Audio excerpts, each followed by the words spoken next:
Randy Orton is back, it's Tiffy time alright, and Paul Heyman, he gave us a spoiler. Let's get into Smackdown. Smackdown last night came to us folks from Spain, and it was absolutely incredible. Obviously we are on the road to WrestleMania, and there's only 35 days until the showcase of the Immortals. LA Knight came out to greet the crowd, and he got such a pop. I'm surprised we haven't got a world title on this guy as of now. Obviously the US title, is nice and everything else, but LA Knight, he deserves a shot at the championship, he really does. I think a program between him and Cody Rhodes, or him and John Cena, you never know who's going to win at Mania, it could actually be a very good program. But Knight came out and said that he was glad he's finally got his title back, but then he was actually cut short by none other than Jimmy Uso. Uso came on out and said he needs a WrestleMania moment because his path is not really there. But obviously, as they were talking, Solo, Tama, and Jacob Fatu came out to interrupt them. There was a bit of back and forth between them, but Solo said that the title shot shouldn't belong to Jimmy, but in fact should belong to Jacob Fatu. We then had Tama pull a sneak attack on Knight and Uso. That was until Big Bad Braun Strowman came in and destroyed the remaining bloodline. This set up the first match of the night, which was a 6-man tag, which actually started immediately. The 6-man tag was a good start for the show. Plenty of back and forth action and the crowd were loving it. But as soon as LA Knight entered the ring, that was it. The noise just went considerably louder. It was actually an incredible pop for him. Obviously a lot of back and forth, but it wasn't until Knight got the hot tag for Strowman when Strowman came in and just laid waste to the bloodline. Strowman then knocked everyone down with the Strowman Express, and the match ended with Knight, Strowman and Uso winning. However, Solo cut the celebration short by taking out Strowman with the Samoan Spike. After the Samoan Spike, everyone just kind of cleared the ring. This gave Jacob Fatu the chance to go in and just land moonsault after moonsault onto Strowman and destroy him. Jacob Fatu was walking back then towards the backstage, but then he just turned around and he decided he was going to give Strowman his own taste of the Strowman Express. Strowman went through the barricade like it was butter. Obviously, this is more than likely going to be setting up a last man standing or a similar type of match at WrestleMania between these two. After a short break, we had an empty arena interview between Jade Cargill and Kathy Kelly. It was talking back and forth between obviously Naomi, what she's done. She also brought up though the backstage heat in a little bit of a hidden agenda. But then this was cut short by Liv Morgan and Raquel, and well, next week, this sets up the match between Jade Cargill and Liv Morgan, which I think could be a good match. Hopefully a great one, because Liv Morgan is one of the best out there. The next match of the night was B-Fab against Charlotte Flair. This was your normal Charlotte Flair match where she came out, she showboated a bit, she was showing that the crowd are there for her, but really they were actually chanting B-Fab, which was great to see. And overall, it was just a lackluster match. Obviously Charlotte won, she did lock in the figure 8, but she didn't let it go. And this is when Tiffy time came out, baby. Tiffy came screaming to the ring and she took out Flair. But I will say it was actually funny seeing how much security was there just to stop these two women. Because there must have been the entire gorilla position. Everyone was out there trying to stop these two. But the best moment of this entire thing is when Tiffany went to the top rope and she took out everyone with a senton. It was awesome. After the Flair and Tiffany fiasco, we actually got a great promo package from Drew McIntyre. He was going over that the last year, everyone has been taking him out and Damian Priest has been the one, the vulture as he called him, to get the 1, 2, 3 against him. It was a great little promo package, and obviously it is setting something up huge for WrestleMania.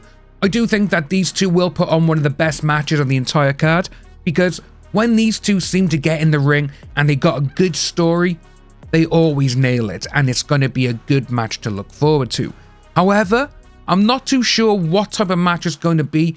It can't just be a normal wrestling match. It just can't. Next up, we actually had Miz TV make a comeback, and he was going to do an interview with Cody Rhodes. However, as The Miz made his way into the ring, none other than Tiffany and Charlotte Flair were back in the runway and they were fighting by the backstage entrance. Obviously, all the security started pouring out again, but this moment topped the senton that Tiffany did about 10 minutes beforehand. She did another senton, but this time off the top of the stage onto everyone. And she was the one who was standing tall at the end, and I just absolutely love it.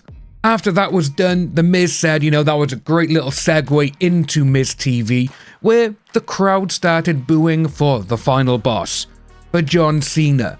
But as soon as The Miz mentioned Travis Scott, you couldn't hear anything. The boos were that loud, and it was absolutely amazing. He then introduced Cody Rhodes, who came out very energetic, very happy. He came on out, made his way down to the ring, and when he got in the ring, The Miz, he just looked at him and he's like, okay, we're not here for celebration or your admiration of Cody Rhodes. And straight away, Cody Rhodes just attacked The Miz. He got him down, out for the count, but then he picked up the mic and all he said was, I'm interested in speaking to John Cena and no one else. I'm telling you, this feud going into WrestleMania is going to be hot, and I cannot wait to see what happens next week on Raw, which, is only 2 days away when they're both in the same building. Next up on the card was actually a match that was made earlier that day, and that was Damian Priest against Shinsuke Nakamura. It was a good filler match for the middle of the show, I will say that. Both wrestlers getting some good offensive strikes in and some high spots. But it wasn't until halfway through that Priest turned his attention to the commentary desk. Leaning against the desk, none other than Drew McIntyre. Priest's attention then was drawn away from the match, where he nearly got taken out by Shinsuke, but Priest hit the south of heaven. As he went for the cover, McIntyre jumped in and gave him one hell of a beatdown, and he ended it with an explosive claymore. We are seeing now so many more matches being made for WrestleMania. It's going to be a good card, I can see it coming now. We then had Chelsea Green do another backstage segment, and I will say, Chelsea Green, at this moment of time, she is the golden goose for all backstage interviews. The girl is such a comedian, it's absolutely brilliant. Her comedic timing for everything is spot on. And I just want more of her doing these little interviews and having her Secret Service body detail. Absolutely amazing. Next up was what I was looking forward to the entire show, and that is the return of the Viper. You can tell that he's missed it, as he couldn't stop smiling when the crowd was singing along to his theme. It was absolutely incredible. His return opponent was Carmelo Hayes. We knew this was going to be a squash type of a beating, but so far it was actually the most enjoyable match of the night for myself. But we knew it was coming after Orton got the win with an RKO. Kevin Owens appeared, but ran away when Orton tried grabbing him and trying to hit a RKO on him. Next up was a match between World Heavyweight Champion Gunther and one half of the NXT Tag Team Champions, Axiom. The match was a solid affair and was actually good technically between them. There was a few near pinfalls here and there and a couple of good spots, but overall Gunther won with his size and his strength. And as he has been doing recently to main event Jey Uso, he actually locked in a rear naked choke on Axiom, and he had to be pulled off by the refs because he just wouldn't let go. I can see this becoming a little bit boring going back into WrestleMania now, because over the last couple of weeks, whenever main event Jey Uso has been out there, whether he's at a match or if he's doing an interview, Gunther just comes in, locks in a rear naked choke, and he has to be pulled off. Is that it? It was good, for the first 2 or 3 times, but now it's getting a little bit repetitive. I do think they need to try and do something now, so Gunther is not going to be like, oh, we're going in. Oh, Gunther, rear naked choke is out. Oh, look, it's Gunther and Jey Uso. Oh, rear naked choke. Oh, look, Jay's out. I really hope they don't continue to do this every single week, but only time will tell. Before the main event of the night, Paul Heyman came on out and addressed the crowd. First, he said that it was Roman Reigns Day because yesterday, WWE 2K25 was released worldwide for everyone. That's if you just had the normal edition. If you had the Dead Man or the Bloodline edition, that came out last week. I don't know why they do that, but it's a bit annoying.